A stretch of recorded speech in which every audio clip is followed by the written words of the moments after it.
घटना से ये सब क्यों हुआ, इसके पीछे मैंने खोजा, मैंने जाना तो मुझे इतिहास मिला। एक बार की बात थी, इस द्रौपदी के चरित्र को उस कथा के बिना, द्रौपदी से संबंधित उस घटना के बिना पूरा नहीं किया जा सकता, समापन इसका नहीं किया जा सकता कि हस्तिनापुर में 100 वर्ष के बाद एक ग्रहण लगा था। मैंने कहा कि मैं कोई कपोल कल्पित कहानी नहीं सुनाता कथा में, मैं कथा को कथा के रूप में, शास्त्रों के रूप में सुनाता हूं, आख्यान भी वहीं से लेता हूं, मिलते हैं साथ। और 100 वर्ष के बाद एक ग्रहण लगा था, सूर्य ग्रहण था, सूर्य होते जा रहे थे, ग्रहण समाप्त होता जा रहा था। हस्तिनापुर ऐतिहासिक दृष्टि से यमुना के किनारे बसा हुआ है, आज भी यमुना के गंगा के किनारे बसा हुआ है, आज भी गंगा के किनारे है। बड़े सुंदर उस समय घाट बने हुए थे, क्योंकि उसमें सत्ता थी कौरवों की, राजघराना था। आखिर पत्थर के सुंदर सुंदर घाट बने हैं, स्त्रियों के अलग नहाने का इंतजाम है, पुरुषों के अलग नहाने का इंतजाम है। सारा हस्तिनापुर अमीरों गरीबों के अपने अपने स्थान से, सब गांववासी, सब शहरवासी नहाने के, स्नान करने के लिए आए, संपूर्ण राजघराना स्नान करने के लिए आया था। ये पहले की बात है, यानी कि 10-20 वर्ष पहले की बात है। वहां द्रौपदी भी आई थी, कुंती भी आई थी, रहते तो सब यहीं थे। 5 पांडव भी पुरुष घाट पर नहा रहे थे, 5 पांडव, 100 कौरव भी नहा रहे थे, धृतराष्ट्र, गांधारी सब स्नान कर रहे थे, जन समुदाय स्नान कर रहा था। द्रोणाचार्य, कृपाचार्य, द्रोणाचार्य की पत्नी कृपी, वो सब स्नान कर रहे थे साथ। वो अगाध जल गहरा था वहां पर, उसमें दैव योग से बस वर्षों से दुर्वासा मुनि तप कर रहे थे। कुछ महात्मा, कुछ संत ऐसे हुए हैं जो तप करना जानते हैं, जल में डूब करके अपने को भारी पत्थर की तरह से वजनदार कर लेते हैं, योग के माध्यम से गरिमा सिद्धि आ जाती है और वो जमीन में बैठ जाते हैं और आराम से तप करते रहते हैं। वो तप कर रहे थे। तप करने वाले दुर्वासा को ऐसा कोई बोध नहीं था कि इतनी बड़ी हलचल होगी जल में कि मेरी समाधि खुल जाएगी। सब उसमें डुबकी लगाने लगे, जल में हिलोरें उठी, जन समुदाय बहुत था। आखिर तो वो जब हिलोरें उठी तो उनका कुछ शरीर से डोला तो समाधि खुल गई। समाधि खुल गई कि ये गंगा का जल स्थिर जैसा था, ऊपर भले ही चंचल लहरें हों लेकिन नीचे तो पानी में काफी शांति होती है गहराई में। लेकिन वहां भी जब थोड़ा आंदोलन हुआ, हिलना जुलना जल का हुआ, तो उनकी आंख खुली और खुल करके उस समय जब बैठे थे तो लंगोटी लगी थी। और संतों पर, साधुओं पर होता क्या है, कपड़े की एक लंगोटी कोपीन पहन करके एक पट्टी कमर में बंधी होती है, दूसरी पट्टी से वो अपने अंगों को ढक करके वो तपस्या करते हैं, यही उनका वस्त्र है। आदरणीय भक्त जैसे तो बोले देखो मैं ऊपर क्या है। जब उनकी मेरी समाधि खुल गई, अब तो मुझे ऊपर और सब ऊपर आए तो देखते हैं कि वहां पर जन समुदाय एकत्रित था। बाई चांस वो जब ऊपर उठ करके आए तो वो स्त्रियों का ही घाट था, ठीक उसी घाट पर आए जहां की इन राजाओं की रानियां स्नान कर रही थी, नहा रही थी। वहीं पर आगे सामने देखा कुंती खड़ी है, गांधारी खड़ी है। ये सबको देख करके अरे उन्हें ध्यान किया, ठीक है सूर्य ग्रहण का पर्व है, इसी वजह से आंदोलन हुआ है। इतना जल में डूबे हुए खड़े हो गए। जैसे ही माता कुंती, उनके गुरु थे कुंती के, सेवा की थी, वो कथा अलग। राजा कुंतभोज की बेटी थी, कुंतभोज के भी वो गुरु थे।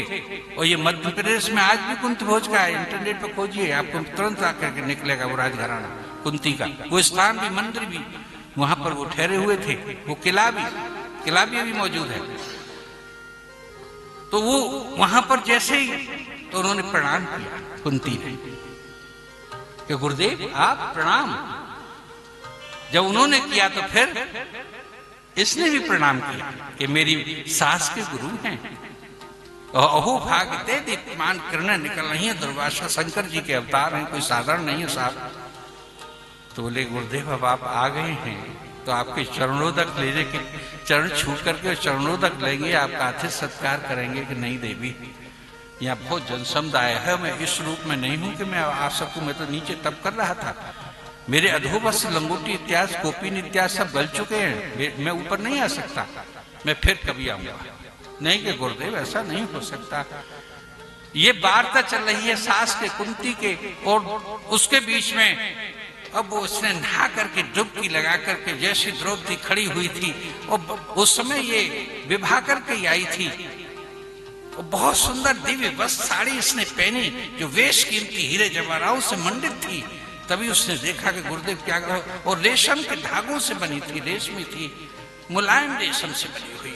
तब उसने कहा गुरुदेव आप कोई चिंता मत कीजिए, आप आइए, आपके लिए कोपिन को तुरंत साड़ी का छोड़ लिया अपना और चर से ना उसे फाड़ा, और फाड़ करके गुरुदेव को बोली गुरुदेव कमर में पहनिए, और दूसरा फाड़ा और फाड़ के कहा गुरुदेव इसे लंगोटी में लगाइए, बोलिए वृंदावन बिहारी लाल की।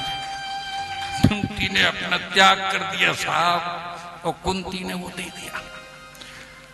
दुर्वासा दंग रहे उस याज्ञसेनी की, उस द्रौपदी के इस पर। ये सत्य घटना है, इतिहास।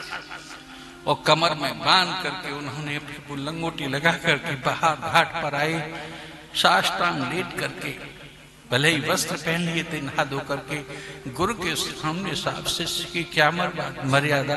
गुरु तो भगवान होते हैं, दर्शन दे रहे हैं तो बड़ी कृपा हो गई, कोई शुभ होने वाला है, प्रणाम किया।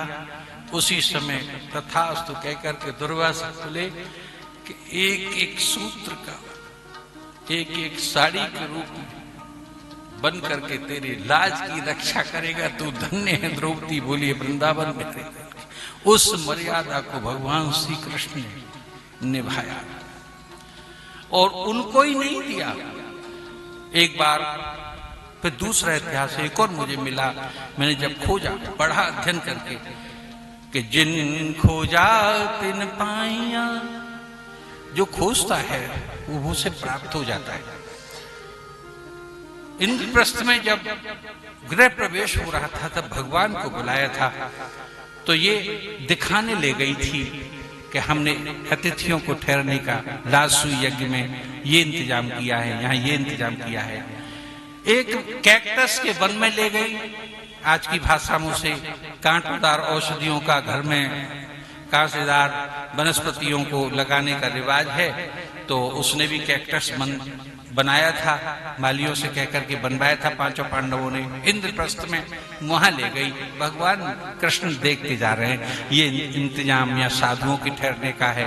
ये इंतजाम जैसे कुंभ में हो रहा है, ऐसे राजसूय यज्ञ में होता है, ऐसे ही कम बढ़ते होते ही हैं साहब सबके घर में। आपके भी ये कथा हो रही है, तो यहाँ भी घर इन्होंने शुक्ला जी ने अपना इंतजाम किया है, सब कुछ इंतजाम होते ही है साहब। दुनिया के हर कैलेंडर से अलग है अपने इंडिया का कैलेंडर, खुशियों के कुछ इंतजाम होते ही है साहब।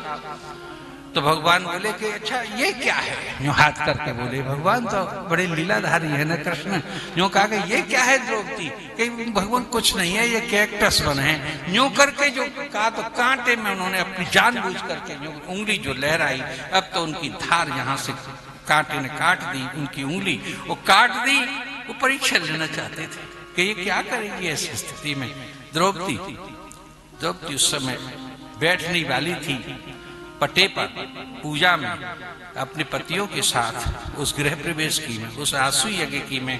तभी भगवान का जो बूंद गिर रही है, तो अपनी हथेली पर तो बूंद रखा, तो पर वो यहाँ लगाइए, वो अपनी साड़ी को फाड़ करके तुरंत उसमें बांध दिया। भगवान ने कहा कि इसे कहते हैं भक्ति, इसे कहते हैं त्याग, इसे कहते हैं द्रौपदी की भावना और मन। कहीं से भी कोई कमजोरी आदरणीय भक्तों भक्त में होती नहीं है। भगवान कितनी परीक्षा ले ले, भगवान में क्या औकात है जो भक्त की परीक्षा ले लेगा। बोलिए वृंदावन बिहारी लाल। मैं तो यहाँ तक निष्कर्ष पर पहुंच गया हूँ, वो परीक्षा लेते लेते भी हार जाता है। सबके लिए साहब, ध्रुव के लिए, प्रहलाद के लिए।